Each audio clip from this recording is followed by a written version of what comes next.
Tá, tararã, tá, tararã. Boa noite.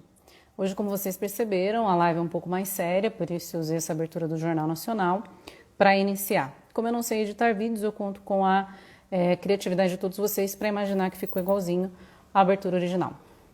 A live de hoje, então, a gente vai fazer com o Lucas Garcia, que é meu amigo já há alguns anos, e o tema da live é Surto, Anitta e Meio Ambiente. Então eu peço para vocês que vão aí notificando as pessoas, vão avisando que vai começar a live, o sino já está tocando. E por que a gente vai fazer essa live? Eu chamei de Surto Anitta, o que aconteceu essa semana com o Lucas, porque quem segue a Anitta, quem é fã da Anitta como eu, sabe que ela posta muito na internet, né? E especialmente quando tem alguma treta, quando ela está envolvida em alguma notícia mais assim polêmica, ela grava centenas de... Garcia é uma das pessoas mais inteligentes que tive o prazer de conhecer. Quem está falando isso é o Dom Berlink. De fato, o Lucas é uma das pessoas mais inteligentes que eu conheço. E aí, a Anitta, voltando a falar da Anitta também, que é uma pessoa muito inteligente, ela, quando tem alguma treta, ela grava centenas de stories e ela posta aquilo e azar de quem tá seguindo ela, vai ter que ver todos, ela fica deitada postando e ela é super prolixa para explicar as coisas, então a gente fica lá horas e horas acompanhando os stories da Anitta. E o Lucas, que é uma pessoa super reservada e que durante a pandemia postou menos ainda, ele resolveu um belo dia gravar. Eu entrei na internet e tinha mais de 100 stories do Lucas fazendo uma análise muito profunda, uma análise super bacana das políticas ambientais no Brasil e de como isso se relaciona com a nossa vida. É claro que quem chegou lá não fazia sentido nenhum, porque ele postou e aí no meio do dia sumia, como tem tempo limite para permanecer, e depois, é claro, ele voltou e gravou em IGTV. Conversando, falou, vamos fazer uma live sobre isso, até para aproveitar o tema de ontem, que foi o Dia Mundial do Meio Ambiente. Bem-vindo, Matheus. Então, quem está chegando aí, eu vou colocar o Lucas. Vai divulgando, vai conversando com as pessoas e aos poucos as pessoas vão entrando aqui, não tem problema nenhum. Eu e o Lucas vamos conversar. Deixa eu colocar o Lucas aqui e a gente já começa. A pauta de hoje. Você tem que aceitar, tá, Lucas? Pipipipopopó. Tá entrando gente que eu não conheço, que deve ser amigo do Lucas. Bem-vindos. Alô? E aí, Lucas? Tudo bem com você? Oi, Ju. Você tá me ouvindo? Ô, tá me ouvindo? Tô super bem, muito bem. Obrigada por ter Gente, aceitado que esse saudade de você. convite. Desculpa. Vou falar, vou falar. Que saudade de você. Quanto tempo, né? Quanto tempo mesmo, viu? A Eu nossa tento te amizade... ligar, você sabe, né? Que eu ligo de vídeo e você não me atende, né? Mas você sabe que eu tô meio largado de celular, né? Você tá largado do celular, por isso você É, gravou 100 stories, e, né? O e Matheus tá nossa, falando nossa, aqui. Hum. nossa amizade é uma amizade viajante, então a gente não consegue se encontrar, né? Pois é, galera falando oi aqui, o Scarpelli, o Matheus, que é meu companheiro fiel de lives. Ô Lucas, então para começar, o Lucas ele é bacharel e mestre em geografia, trabalha numa empresa de auditoria de dados cartográficos em Brasília, e a gente se conheceu em 2016 numa viagem para o Atacama, e 17, depois a gente fez... Foi 17? E 17. depois a gente fez outras viagens juntos, e eu lembro, falo de você, a primeira coisa que eu lembro é daquela vez que a gente estava no Maranhão e você saiu na sacadinha do rosto. Normalmente a gente ficava em hostel xixelento, mas esse rosto do Maranhão era muito, muito bom, muito legal. E aí o Os nossos Lucas padrões. saiu, exatamente, e ele imitou a cena de um príncipe em Nova York, que era, cara, o que ele falava? Bom dia, Brooklyn, bom Bom dia, dia, Queens. vizinhos! Bom dia! Aí o vizinho grita, vai pro inferno! Ele, sim, pro inferno você também! E eu ri disso muito tempo. Fiquei a viagem inteira Esse rindo filme é disso. Eu ri maravilhoso. disso por meses. Porque foi muito Sim. avulso. E o Lucas, eu acho que isso fala muito de você, Lucas. Ao mesmo tempo que você tem um conhecimento muito técnico, Você tem um conhecimento muito avulso de muitas coisas. Isso é muito Sim, divertido e sim, torna muito gostoso conversar com você, estar com você. E essa semana você saiu de um cara que não postava nada na internet para 100 sim, stories por dia. Primeiro eu quero sim, fazer esse serviço para o Conselho Regional de Psicologia e entender o que aconteceu com você, Lucas. Que saiu do zero para o 100. sim. Ju, em primeiro lugar, eu queria agradecer a oportunidade, né? Que eu sei que seu podcast é o mais ouvido do Vale do Paraíba e região. De todo o meu prédio, edifício Bruna, é o mais ouvido, É, sem dúvida. o mais ouvido de toda a grande Caçapava. Queria Aham. agradecer também pela oportunidade de me fazer vestir uma camisa social depois de muito tempo. Muito Eu só bem. ando igual um mulambo dentro de casa, eu queria estar apresentável para a sua audiência. E o que me fez fazer aquele conjunto de publicações foram principalmente duas coisas. Durante a semana, eu tinha visto em alguma das páginas que eu sigo a divulgação daquele festival que eu falei, o Festival Ecofalante de Cinema sobre a Amazônia, que tem várias,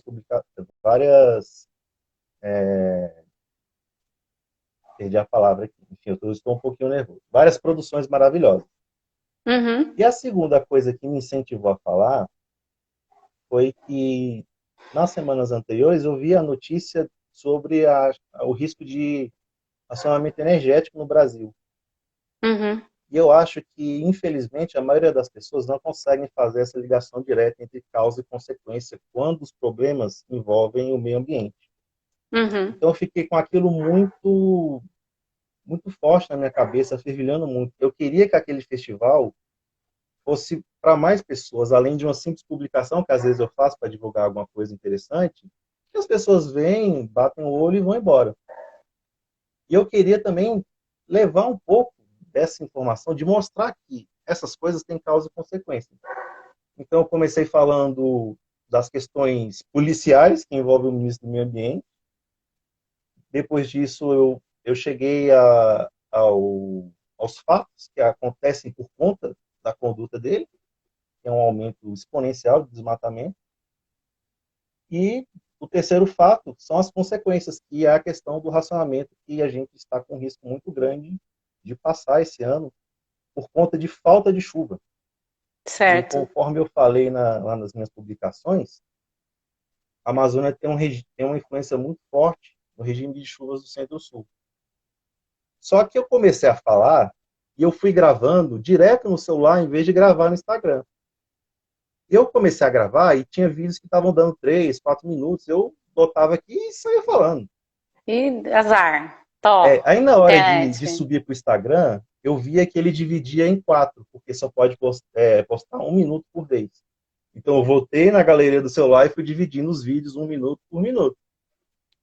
Aí eu fui subindo tudo. Só que demora a cortar, demora a fazer o upload. Então Tudo. Ficou o dia. é, quando eu cheguei no último vídeo, eu tinha feito 119 vídeos.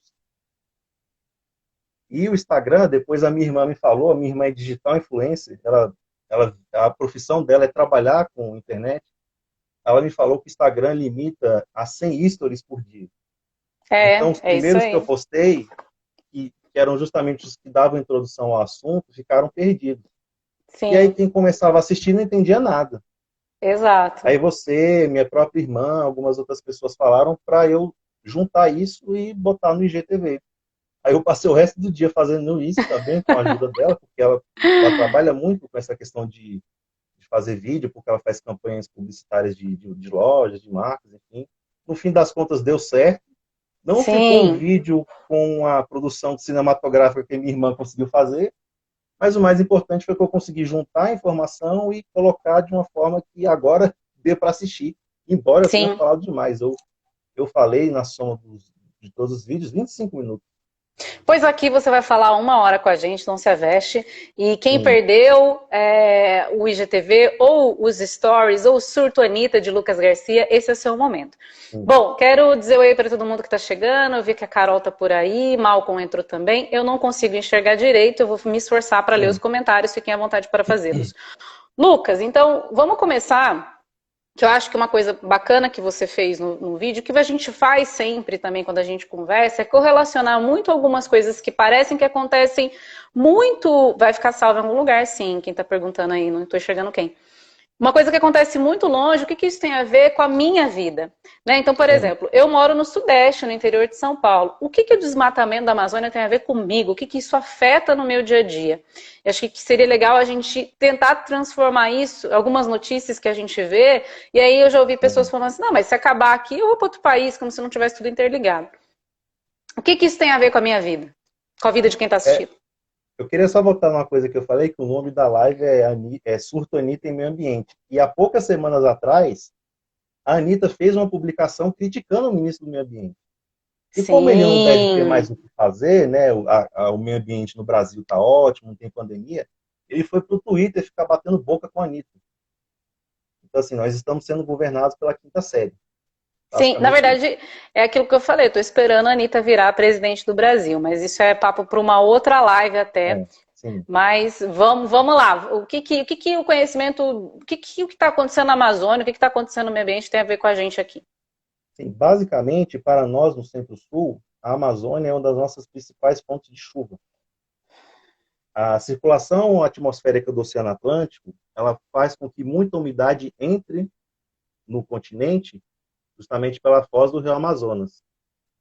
E a floresta, ela tem uma capacidade de evapotranspiração muito grande.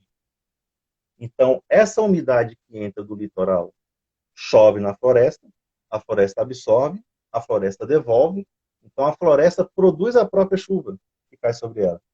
Tem um estudo de um pesquisador do INPE, o Antônio Donato Nobre, ele quantificou essa quantidade dessa evapotranspiração para a atmosfera e ele chegou ao valor de que isso é a mesma quantidade de água que o Rio São Francisco joga no oceano todo dia. Então a Uhum, floresta ela recebe umidade e ela produz umidade. O que acontece? Essa corrente atmosférica ela continua empurrando o vento de leste para oeste. Eu vou uhum. mostrar uma coisa aqui, de ajuda aqui do meu globinho. Peraí. Aqui está o Brasil, né?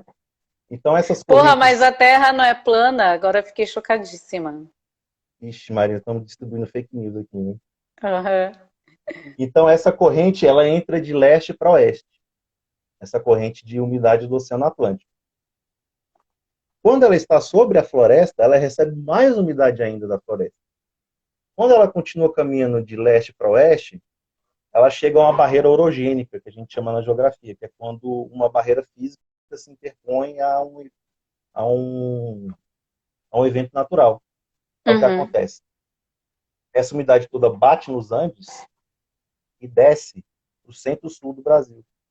E o Antônio Donato Nobre, que foi esse pesquisador que eu citei, que fez a quantificação dessa quantidade de água, ele chama esse processo de rios voadores, justamente pela quantidade de água que a floresta recebe, fornece e transporta para o Centro-Sul. Sabe onde O eu vi Centro-Sul, isso? Tem um sim, seriado, só um pause aqui, que chama One Strange Rock, que é do Will Smith, e ele começa falando dos rios voadores, que é sensacional, uma coisa que eu descobri você, recentemente. você inclusive me pediu para ver, me indicou para ver, eu não assisti.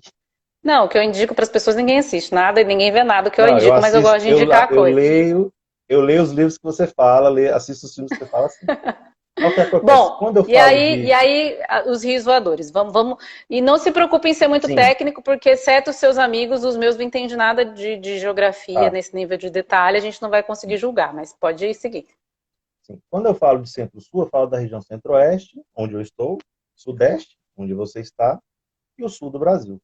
E Uhum, essa é a região mais populosa do Brasil. Essa é a região que concentra a maior parte da produção agrícola que nós exportamos, as famosas commodities que dão a nossa balança comercial. uhum, E é também onde está instalado o nosso parque hidrelétrico. A maior capacidade hidrelétrica instalada no Brasil está na bacia do Rio Paraná. Então, pega os rios do estado de São Paulo, os rios da divisa com Minas, essa tríplice fronteira, digamos assim, Mato Grosso do Sul, São Paulo e Goiás, e a própria hidrelétrica de Itaipu, que é a maior hidrelétrica do Brasil, tanto em capacidade instalada como em produção, fica dentro dessa bacia. Uhum. E quando a floresta ela é eliminada, digamos assim, ela é retirada, desmatada, parte do processo que eu falei anteriormente, de absorção pela atmosfera da água que está nas árvores, ele é perdido. Então, essa umidade que subia, ela se perde. A chuva que Uhum. caía, a floresta retia e depois levava de volta para a atmosfera, essa chuva cai no solo, escorre superficialmente, vai para o rio e vai embora. Então, é uma chuva que é perdida. Então, a Uhum. floresta que você elimina, ela não participa mais desse processo. Então, é menos umidade que chega no centro-sul. Basicamente, é isso que acontece e, conforme eu citei no meu surto Anitta, já tem regiões da própria Amazônia que estão sofrendo por conta disso. Porque lá, a floresta faz chover lá mesmo, no mesmo lugar. Uhum. Então, essas regiões, principalmente o sul de Rondônia e o norte de Mato Grosso, já estão com a estação chuvosa de 3 a 4 semanas menor do que há 30 anos atrás. 30 anos atrás, numa escala de tempo geológica, é anteontem. Sim. Então, a gente consegue ver que o efeito do desmatamento é muito claro. E principalmente que é um efeito curto, né? Pensando nos desastres e em tudo isso que pode acontecer. Porque quando a gente está na escola, a gente estuda lá, o El Ninho, aquele fenômeno, tal, tal, tal, tal. Então, Sim, parece algo muito distante. E o que você está dizendo é que o desmatamento, o que está acontecendo, não tem a ver só com os índios, não tem a ver só quem mora na Amazônia. Quer dizer, existe exatamente. toda uma cadeia natural de geração de umidade e condução dessa umidade para outros espaços que não aquele localizado na Amazônia, do Sim, qual a gente faz parte, principalmente como uma zona produtiva, como você mesmo disse, e que são afetados por esse desmatamento, né? sim. E foi interessante você citar o El Ninho, porque são dois fenômenos que influenciam essa entrada de umidade do oceano para a Amazônia, que também faz parte dessa dinâmica de chuva. O Uhum. Laninha, que é o que está acontecendo esse ano, ele provoca muita chuva na Amazônia. Então a gente está tendo um ano de cheias recordes. Manaus bateu a sua cheia histórica esse ano. Uhum. Só que essa é uma chuva que não é retida, porque é uma chuva muito acima do que a floresta tem capacidade de reter. Então é uma chuva que é perdida. E o El Ninho, ele promove secas. Em 2005 aconteceu a pior seca da história da Amazônia. Regiões inteiras do Acre e do sul do Amazonas ficaram ilhadas, porque são cidades que você só chega de barco. E os rios secaram. Assim, a gente está falando dos rios da maior bacia hidrográfica do mundo. Então, Uhum. além dos Uhum. efeitos que nós promovemos localmente com o desmatamento, os efeitos da mudança climática, que são causados por todo o planeta, também refletem na Amazônia. E a questão que você falou do, de como isso influencia a nossa vida é porque a natureza ela presta para nós uma coisa que é chamada de serviços ambientais. E a natureza age principalmente na regulação hídrica e climática. O Brasil é um país que tem muitas unidades de conservação, muitas áreas protegidas. E a maioria dessas áreas protegidas, elas estão em nascentes ou acompanhando cursos d'água, justamente porque se sabe da importância da natureza, da floresta e do meio ambiente saudável na questão da água. Eu não sei se você lembra quando você, o Thaleson e a Thay, inclusive, beijo para eles. Aniversário do Thalisson. Hoje ele não está aqui, com Parabéns, certeza. Thaleson. Se ele não assistir, Ele está depois eu tomando pego mal. cerveja. É, É. Heineken. Não sei se vocês lembram, quando a gente foi para Chapada, eu falei para vocês, olha, esse parque aqui, ele é muito antigo, é dos anos 60. Juscelino criou esse parque. E ele se chamava Parque Nacional do Tocantins. Ao longo Uhum. dos anos ele foi diminuído, teve alterações dos seus limites e tal, e mudou de nome, né? Mas era Parque Nacional do Tocantins, justamente porque ele protege parte das nascentes do rio Tocantins que nascem no norte de Goiás. E Uhum. o rio Uhum. Tocantins é um afluente do rio Amazonas, e no rio Tocantins a gente tem instalado a nossa segunda maior hidrelétrica, que é Tucuruí, produção de Uhum. energia novamente. Sim, Então, a questão da natureza vai muito além de quem vive em contato próximo com ela.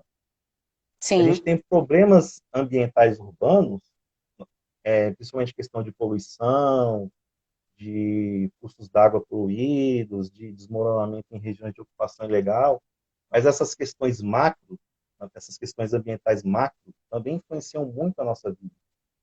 Sim. E Lucas, uma das coisas que você deixou bem claro na sua live, que foi bem bacana, foi uma análise retrospectiva da política ambiental no Brasil. E, independente de questões partidárias, é claro que todos nós temos um posicionamento claro a respeito disso, porque o ministro do Meio Ambiente que incentiva passar a boiada em virtude de uma pandemia é preocupante. Mas, para que a gente não fique numa análise superficial do que a gente está dizendo aqui, para, você é contra, a favor, pipipipopopó, quero também dar boas-vindas primeiro para quem está chegando, Flávio Marabá está por aqui, Igão is in the house, não sei quem é, imagino que é seu amigo. E tem mais alguém aí que falou.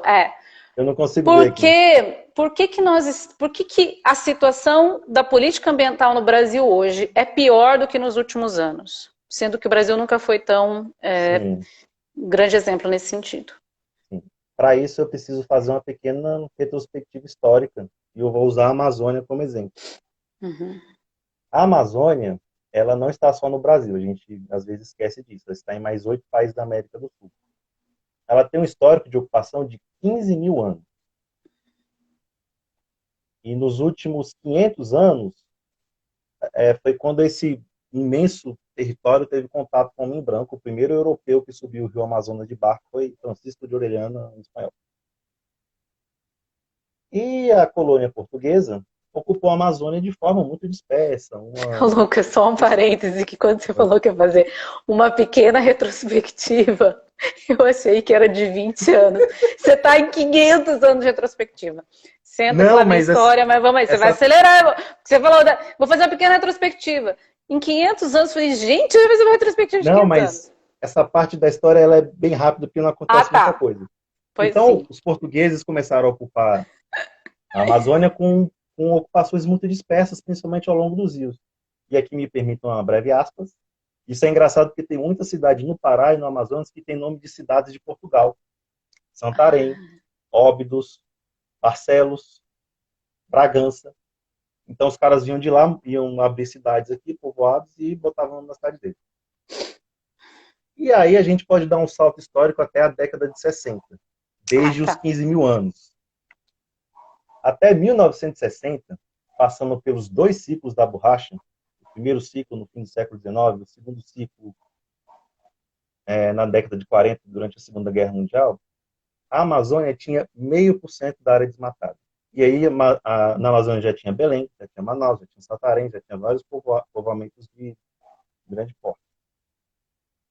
A partir da década de 70, sob o regime militar, a Amazônia ela é vista como uma região que precisa ser ocupada por conta de uma visão geopolítica do Brasil, de que aquela região era um vazio, aquilo ali poderia ser roubado pelos estrangeiros, ou aquilo ali poderia ser uma área onde acontecesse uma guerrilha. Acabou acontecendo uma guerrilha, assim, a guerrilha do Araguaia, mas uma coisa muito localizada. E o Brasil tem, e pelo visto sempre vai ter, problemas fundiários. Muita gente para pouca terra, porque a grande parte da terra está concentrada com pouca gente. Então você tinha um incidente populacional muito grande no Nordeste e no Sul do Brasil. A partir, então, do governo militar, a ideia era ocupar essa região, principalmente por meio de rodovias. E a mais icônica dessas rodovias é a Transamazônica. E, por incrível que pareça, a Transamazônica começa na Paraíba, começa no Oceano Atlântico. Ela atravessa Paraíba, Ceará, Piauí, Maranhão, aí ela chega na Amazônia, Tocantins, Pará e vai até o Amazonas. Então a ideia era levar essas pessoas para lá. E a ideia era que elas ocupassem o território mesmo. Então foram abertas estradas, foram criados projetos agroextrativistas, projetos de assentamento. E nessa época não existia visão ambiental nenhuma. A ideia era derrubar e fazer com que as pessoas ocupassem e produzissem, colocassem gado e por aí vai. E é curioso porque o poceiro, nas regras do INCRA, ele só tinha a posse definitiva da terra dele se ele desmatasse mais de 50% da área. Ou seja, ele recebia um título de terra e ele era obrigado a derrubar tudo, senão ele não recebia nada. Então, dos anos 70 para os anos 80, essa foi a dinâmica da Amazônia. Ocupa, derruba, ocupa, derruba, ocupa, derruba, sempre ao longo do eixo dessas rodovias. Só que é justamente nos anos 70 que começa a crescer uma consciência ambiental maior. E no fim dos anos, e nos anos 80, o Brasil começa a desenvolver a sua política ambiental. Em 1981 é lançada a Política Nacional do Meio Ambiente. Em 1989, o IBAMA é fundado. Depois tem a Lei de Crimes Ambientais. O Código Florestal foi revisto recentemente. Então, esse primeiro momento de ocupação Teve a na Rio Amazônia... 92, eu lembro Isso, disso, Rio estudei na 92, bem época, Rio lembrado. 92. Não tinha Então, nascido nessa época ainda, gente, mas é porque eu estudei na escola, na aula de história. então, aquele pico de ocupação muito grande, ele causou um estrago enorme. Se você quiser, depois eu posso chegar nele com números mais exatos. Isso fez, principalmente por uma questão que já vinha do exterior, com que o Brasil começasse a construir uma política ambiental. E o Brasil tem uma política ambiental muito moderna. O Brasil tem um capítulo inteiro da Constituição dedicado ao meio ambiente.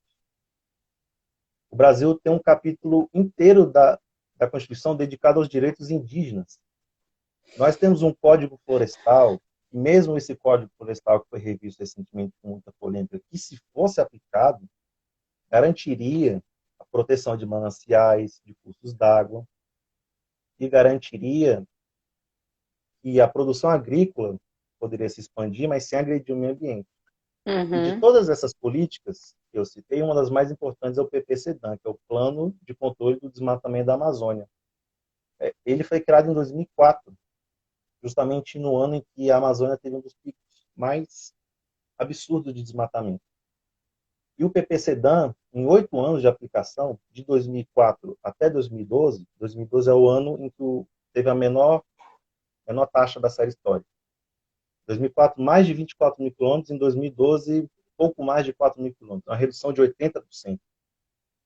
Então, a aplicação da nossa política ambiental, outra lei que eu esqueci de citar aqui, o Sistema Nacional de Unidade de Conservação, também foi muito importante porque ele conseguiu estabelecer normas e regras para a criação de áreas protegidas e áreas protegidas com funções diferentes.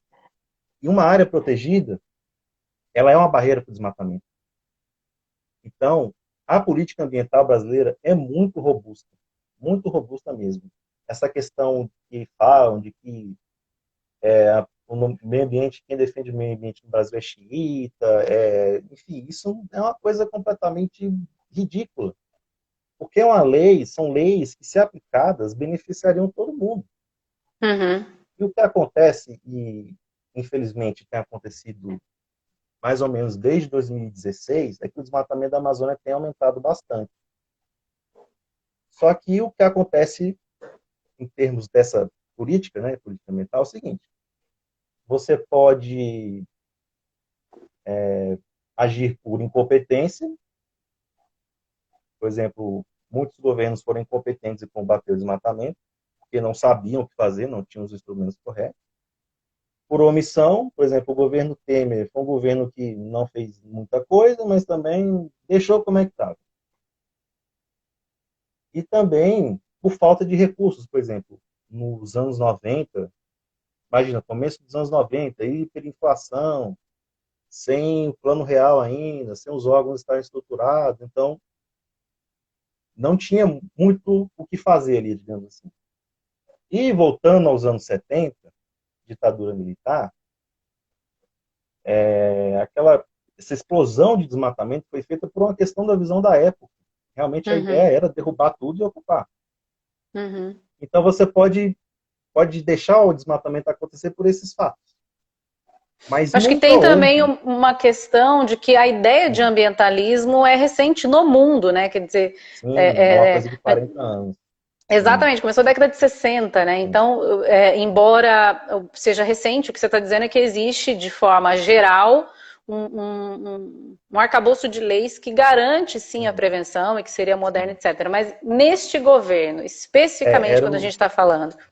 Sim, era o que eu queria falar. Então, às vezes, a lei não é aplicada por omissão, por incompetência, por falta de recursos, ou então ela não foi aplicada porque ela não existia, anos 70.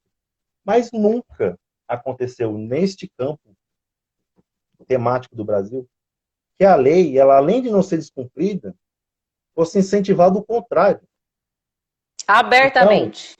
abertamente, Abertamente. na Abertamente. Amazônia, o Estado não se faz muito presente por estruturas de tanto de segurança, educação e por aí vai. Lá é muito pelo que se ouve, pelo que se escuta. Então, quando um presidente da República fala que não vai mais demarcar terra indígena, ele está dando um sinal para a pessoa lá na ponta de que essa área aqui, que estava sendo reservada, já estava sendo estudada, mas não vai ser demarcada, eu posso invadir e não vai acontecer nada. Quando quando o governo federal faz um projeto de lei e envia ao Congresso um projeto prevendo liberação de garimpo em terra indígena, ele está dando um sinal de que você pode invadir uma terra indígena, fazer um garimpo, que a perspectiva é de que isso vai ser legalizado e você não vai ser punido. Então, o que está acontecendo agora é que o governo está agindo em concorrência com o crime. Há uma troca de interesses porque isso movimenta uma massa eleitoral muito grande. O Bolsonaro, ele ganhou em todos os estados da Amazônia, menos no Pará.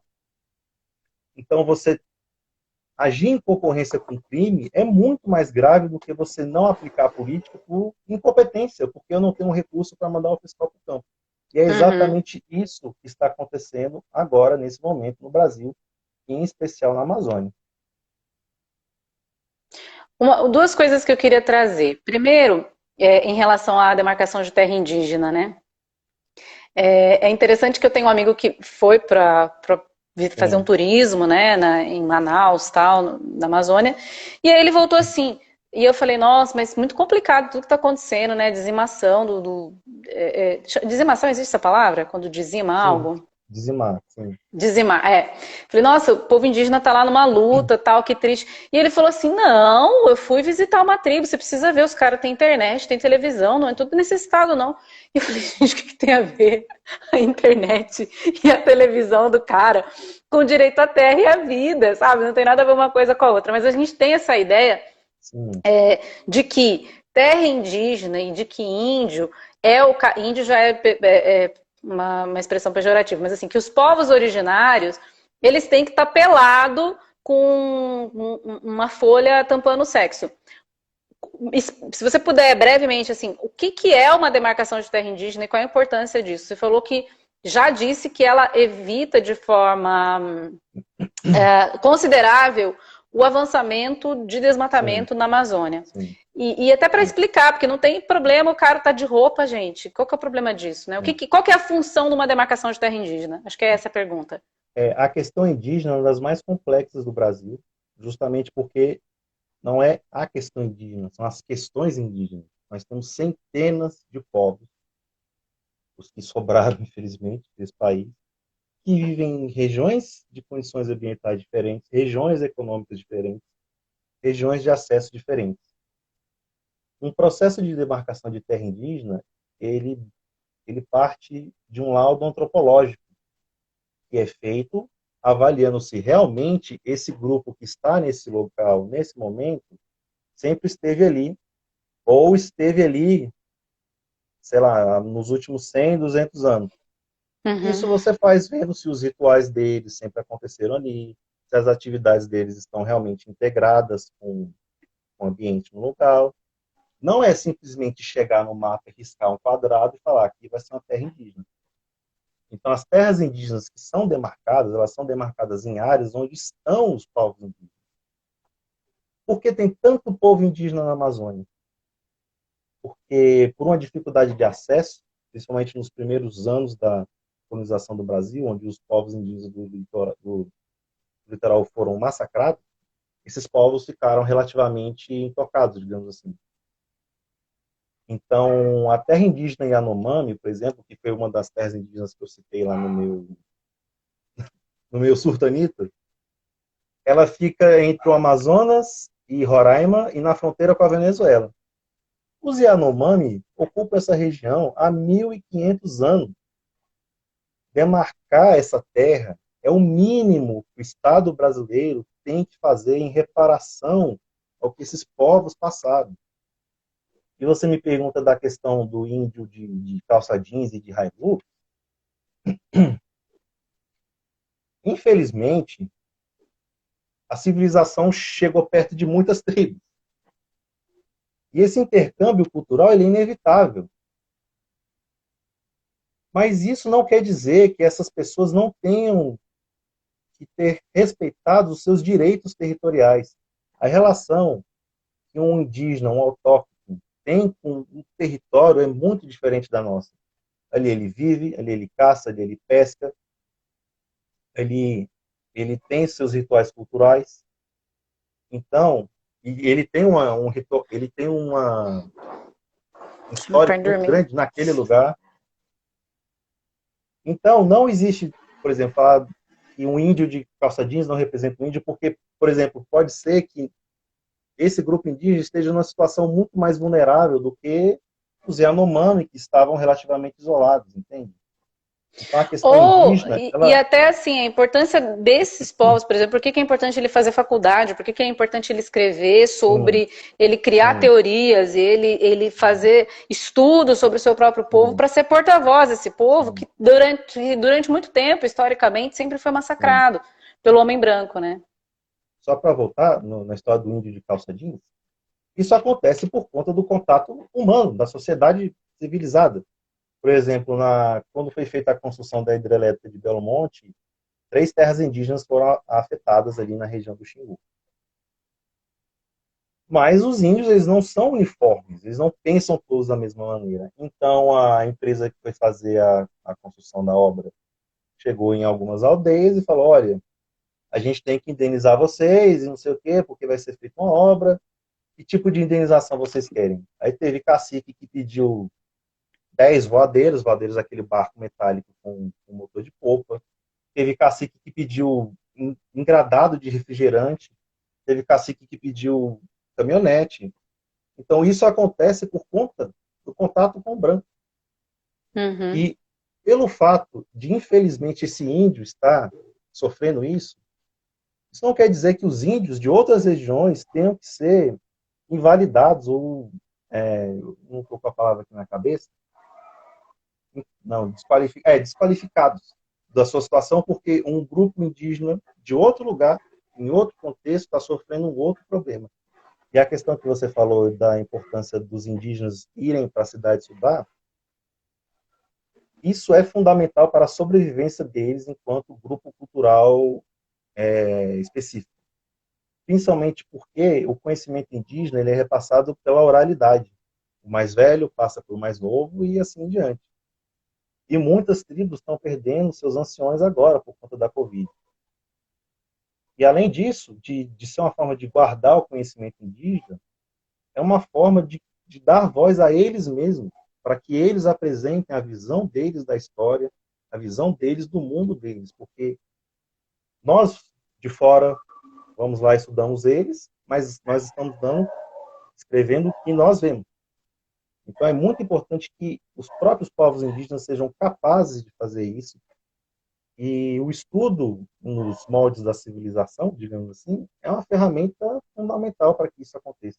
Para acesso, para que eles possam legislar, para que eles possam.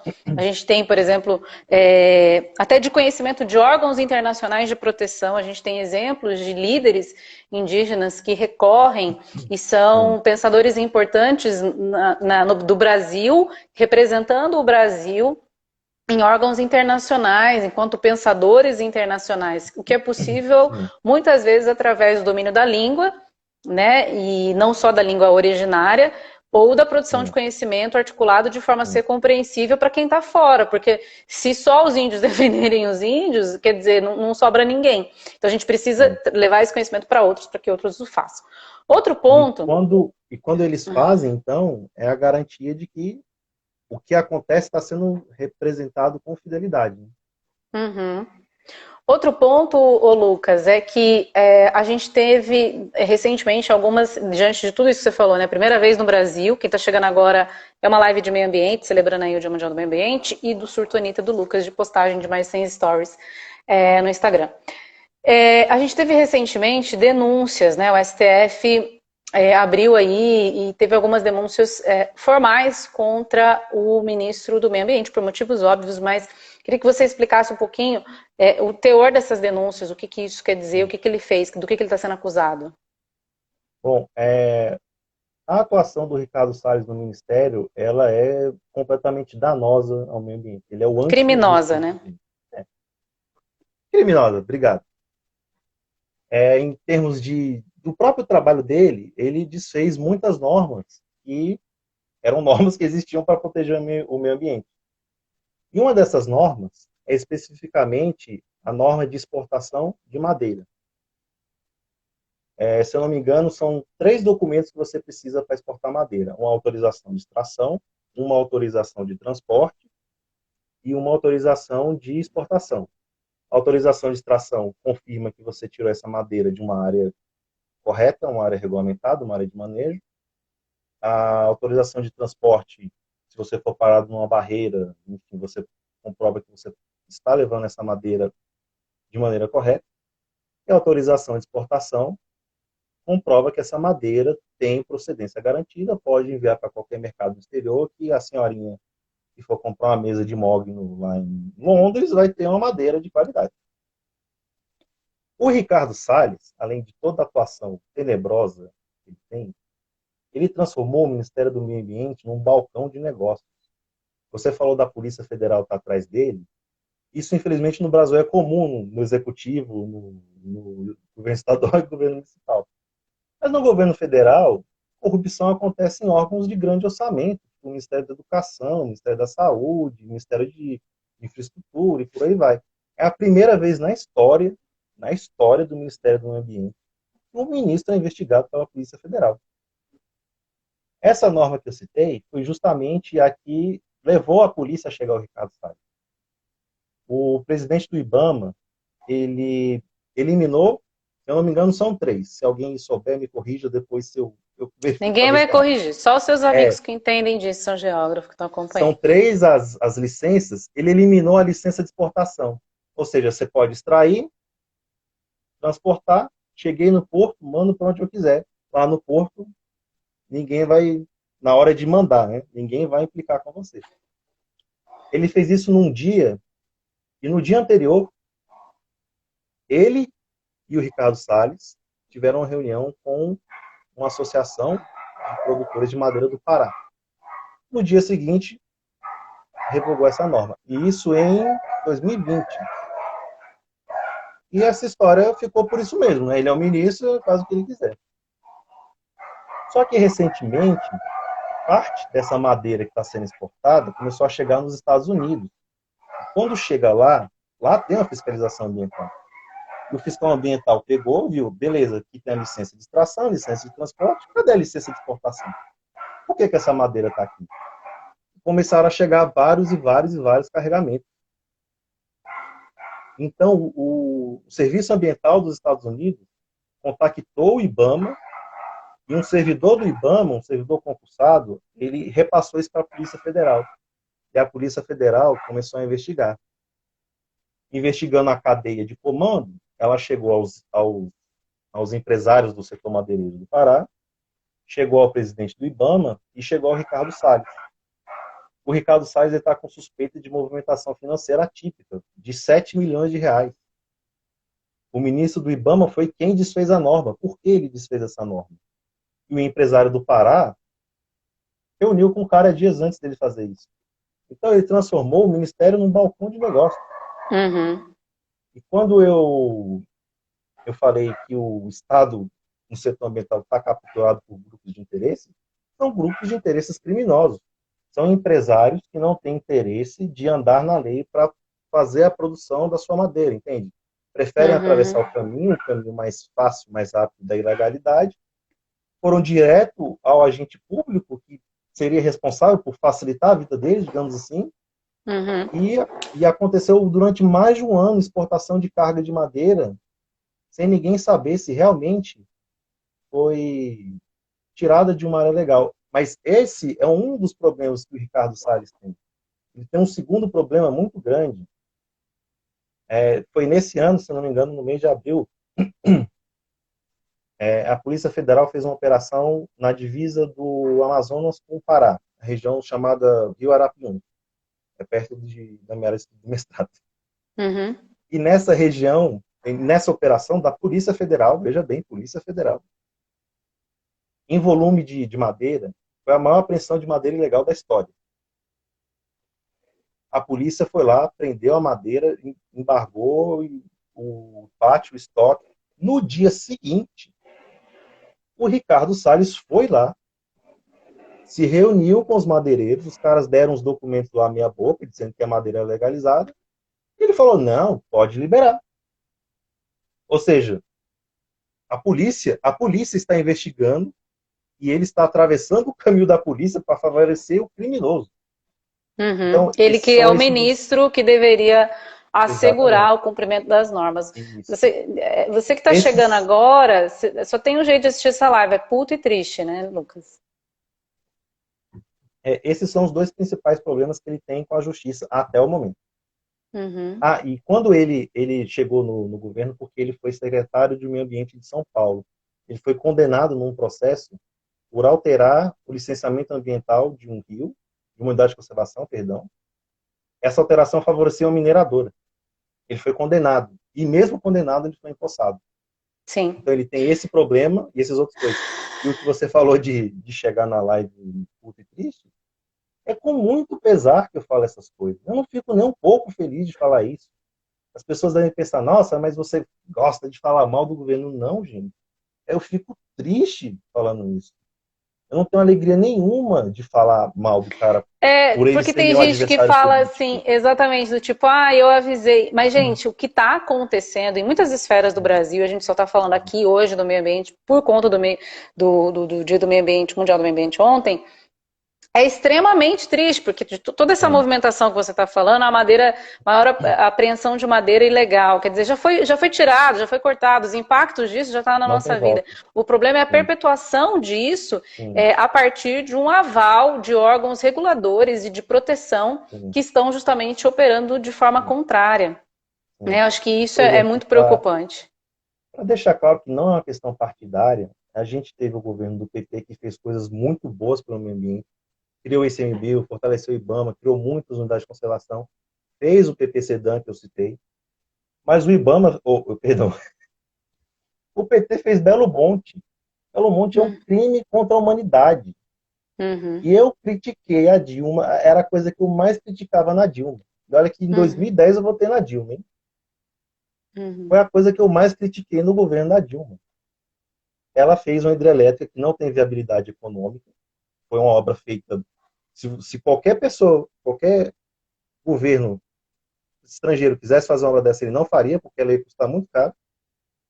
Não tem viabilidade ambiental, ela destruiu parte do Rio Xingu.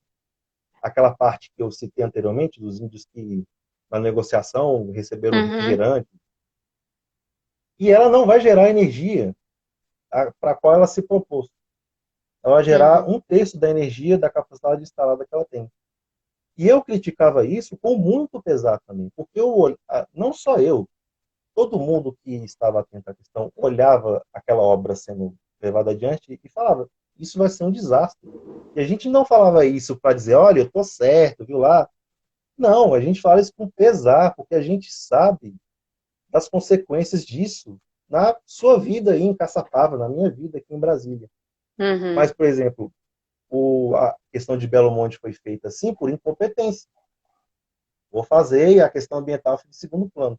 Agora é muito grave, mais grave ainda. É o crime que está atuando, gente. É o crime. Esse país não votou num cara para ler a ordem contra a corrupção? É crime. uhum, Garimpo ilegal de ouro em terra indígena é crime. Grilagem de terra pública é crime. Quando você tira ouro de uma terra indígena, aliás, muito importante voltar a falar de terra indígena. A terra indígena não é do grupo indígena.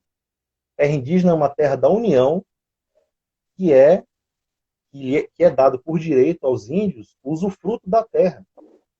Não é terra do índio, é terra da União. uhum. Então, esse negócio de dei terra para o índio, não, a terra é da União, a terra é do governo federal. Quando você rouba ouro de garimpo ilegal dentro da terra indígena, você está roubando a União. Quando você invade uma terra pública rouba madeira, grila aquela área e vende aquela área, você está roubando a União.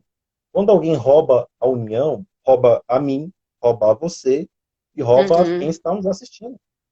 E É também a para esse tipo posteridade, de... né? Eu acho que rouba a Exatamente. posteridade, rouba a possibilidade de futuro de milhões de brasileiros, ou de Sim, futuro digno, né? Porque a gente sim, está falando de acessos essenciais, e é sempre, né? Quando a gente fala da questão sim, ambiental, a gente não pode deixar de olhar a questão social, porque os mais afetados pelos sim. problemas gerados pelo desmatamento, pelos problemas gerados pelos problemas ambientais, normalmente são as populações mais vulnerabilizadas.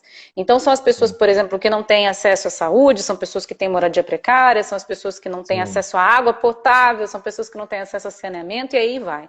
É claro que essa é uma sim, questão muito ampla, que não vai dar para a gente abordar aqui na live, sim, mas eu achei bacana, Lucas, a gente frisar bastante para quem está chegando agora que a discussão é longe de ser partidária. A discussão é sobre a possibilidade de futuro, a possibilidade de presente para todos nós, sim. né? A questão do Você meio ambiente é falou, atual. você falou das populações vulneráveis, eu citei anteriormente a Cheia de Manaus. Os primeiros bairros que são atingidos na Cheia de Manaus são as favelas de palafitas que ficam na beira do Rio Negro. Essas pessoas perdem as casas delas. Então, são as pessoas mais pobres que são as primeiras atingidas. Os estudiosos das mudanças climáticas dizem que eles chamam isso de capacidade adaptativa. Vai acontecer uma coisa, a gente consegue se adaptar. Quem tem menos recursos tem menos capacidade de se adaptar. Uhum. E o que me faz levar essa crítica imensa a esse governo é que ele está fazendo a gente andar para trás. Tudo bem, na década de 70, década de 80, a ditadura abriu a Amazônia, as consequências a gente está colhendo até hoje de conflitos mundiais, desmatamento, problemas ambientais, assim vai. Ah, mas a Europa desmatou suas florestas. Isso tem 800 anos. Nós conseguimos aplicar a nossa lei. A nossa lei funcionou, Juliano. A gente diminuiu em 80% o desmatamento na Amazônia em 8 anos. E eu citei um estudo lá no meu Surtanita, um estudo do Amazon, do Paulo Barreto, que é um pesquisador que eu admiro muito. Ele fez a correlação.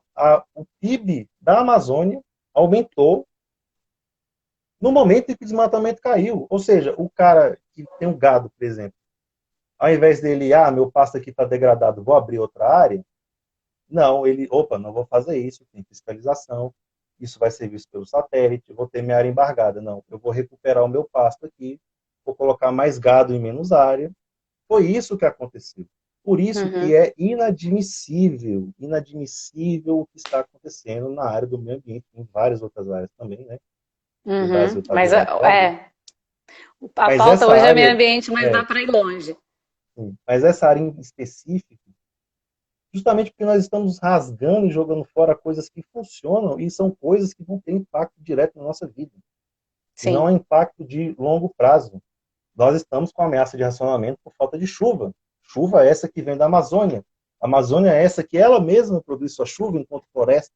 Uhum. Chuva é essa que não vai existir se você tirar a floresta. Entende? E não é só uma Certo. questão da Amazônia. Isso também acontece em todos os biomas do Brasil.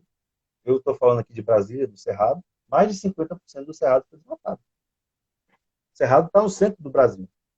Cai água para o São Francisco, cai água para o Paraná, cai água para a Bacia Amazônica. Uhum. Então, a gente não pode regredir na questão ambiental, porque já é um consenso.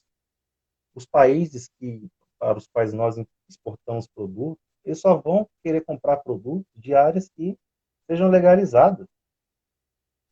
As montadoras estão deixando de fabricar carros com motor a combustão para investir em carros elétricos. É um consenso mundial. Nós temos um acordo climático assinado por mais de 180 países, que é o Acordo de Paris. Será que o Brasil acha que ele está fazendo certo quando ele derruba a floresta para grilagem, quando ele polui rio com mercúrio para fazer garimpo de ouro? Uhum. Entende? Lucas, nós estamos indo para os minutos finais da nossa live, só Sim. 5 minutos. Já quero, caso caia, né? Já quero me despedir agradecendo todo mundo que participou, mas principalmente você, Mas você já porque quer acabar você. agora? Porque a gente está 1 hora falando, meu querido. A gente tem 4 minutos para dar 1 hora, o Instagram vai derrubar. Vai. Então corre. Corre, sai fora. Aí eu quero dizer que muito obrigada por ter aceitado e principalmente, mas eu quero que você dê uma palavra final ainda. Acho que o objetivo da live é esse, da gente tentar. Você fez um IGTV belíssimo, assim. Você tem muito conteúdo. Eu sempre digo que o Obrigado. Thaleson sempre fala que você tem que escrever, você tem que falar, você tem que trazer essa informação, Beijo, Thales. Beijo, porque Thay. você tem muito, muito conteúdo mesmo. Eu acho que a capacidade de Obrigado. traduzir isso no nosso dia a dia.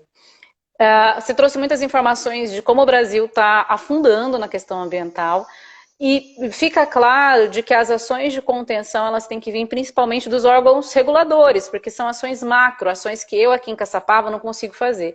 Às vezes quando a gente fala de meio ambiente, a gente fala assim, eu consumo consciente. A maioria das pessoas, legal quem pode fazer consumo consciente, mas a maioria das pessoas do nosso país estão vivendo uma situação onde elas consomem o que dá, porque o Sim, gás está R$ 100, a carne está 40 quilos, enfim. É difícil a gente falar de consumo consciente e meio ambiente para sim, pessoas que estão vivendo na linha da pobreza, ou que estão abaixo da linha da pobreza, como o Brasil, que subiu aí para o mapa da fome.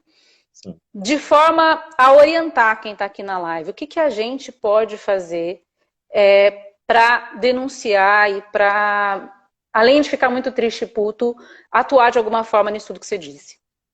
É um dos grandes vetores de desmatamento na Amazônia é a pecuária. Carne, churrasco, hambúrguer. Só que a questão está tão bagunçada por falta de fiscalização que não é possível saber se a carne que você compra é garantida ou não. Esse é um vetor importantíssimo para a sociedade brasileira ajudar na contenção do desmatamento da Amazônia. Saber de onde vem a carne que você consome. Eu falo muito da carne porque a pecuária na Amazônia ela é preguiçosa. Você abre uma área imensa, põe um boi por hectare, usa esse pasto por 5 anos, o pasto estragou, você abre outra área e assim vai. Preguiçosa, eu digo que é preguiçosa porque há formas de ser mais produtivo na mesma área. Então ela tem um impacto muito grande no desmatamento. Outra coisa, talvez numa escala menor, a questão da madeira. Saber de onde vem a madeira também. Dar preferência a pinos, eucalipto, que são madeiras de reflorestamento, não são madeiras nativas. Você tem garantia que um pinos veio de um reflorestamento, não veio do interior do Pará, entendeu? Basicamente isso. E principalmente pressionar os órgãos governamentais. Votar melhor. E eu não falo não só do presidente, eu falo do legislativo. O legislativo está atolado de ruralistas. Tem essa visão retrógrada. O setor produtivo brasileiro ele se divide em dois. Tem um setor moderno, que produz do jeito certo, segue a lei, e tem um setor que parou no século XVIII, se pudesse usar escravo até hoje. Infelizmente, esse setor é o que tem mais poder, porque esse setor sabe que ele vai conseguir fazer o jogo dele estando no legislativo, dentro do governo, ou no executivo estadual, no executivo municipal. E a questão da Amazônia, ela transpassa o Brasil. A Amazônia está inserida nas cadeias produtivas globais desde o ciclo da borracha, então esse papo de que quando um governo estrangeiro reclama do desmatamento da Amazônia, ele quer roubar a Amazônia do Brasil, gente, o muro de Berlim já caiu. A China não precisa mandar a frota dela invadir o Pará e anexar o Pará, porque a gente já manda o minério de ferro para ela. O minério sai do Pará, vai pela ferrovia de Carajás até o porto de São Luís, Tyson, Tarlon, abraço, e vai para a China. Você acha que a China precisa invadir o Brasil para roubar o nosso ferro? Entende? Defender a Amazônia é muito mais do que defender um pedaço de terra verde, entendeu? Eu queria terminar, se você me permitir, fazendo uma indicação. Está Eu permitido. acho que eu já falei de você desse livro, é A Queda do Céu, Palavras de um Xamã Yanomami. Eu tenho que ler, inclusive. Esse livro é fantástico. Escrito por Davi Copenau, ele é a liderança mais importante dos Yanomami. É uma autobiografia, ele escreve com a supervisão de um antropólogo francês, que é o Bruce Albert. Mas quem escreve é o Davi. É uma autobiografia, ele fala da vida dele, é uma biografia do povo Yanomami, tem toda a cosmologia de como a Terra foi criada, e ele fala sobre a gente. E nós somos chamados de povo da mercadoria. Eu acho que é a síntese perfeita do que é a sociedade do século XXI. Uau! Então, eu recomendo A A Queda do Queda Céu. do Céu. Lucas, perfeito! Não fomos derrubados, mas todo o meu A gente carinho, tem minha que fazer uma saudade segunda para para entrar você. com dados. Não, o Lucas, ele quer demonstrar dados. Cara que é mestre, ele quer tudo trazer estudo pra gente, que é muito bacana. Mas obrigado por ter traduzido de forma com tanta paixão esse conhecimento tão importante para nós. Sigam lá o perfil Lucas. Como é que você tá? Arroba Lucas Garcia, só? MP, Magalhães Pérez. Garcia MP. Um beijo, gente. Muito Beijo, conteúdo, saudade, Ju. muita saudade. Lucas, a gente se fala, viu? Vai, Quando o continua Salles for produzindo preso, conteúdo. quando o Oi. Salles for preso, a gente faz a segunda live. Pelo amor de Deus, aguardando esse dia. Um beijo, gente. Muito Tchau. obrigada e até a próxima. Tchau, tchau. Tchau. Remover Lucas. Parabéns, irmão. Deixa eu ler os comentários até ser derrubado. Wagner Moura, brasiliense, com certeza. Que homem, o pessoal tá apaixonado. Felipe, acabou de chegar, mas depois eu ponho lá em algum lugar. Maravilhoso. Henrique estava aí. Duda, Eva, Brunão, meu baixista. Mariana. Gente, eu não enxergo direito à noite. Fora Bolsonaro. Até mais, pessoal. Um beijo.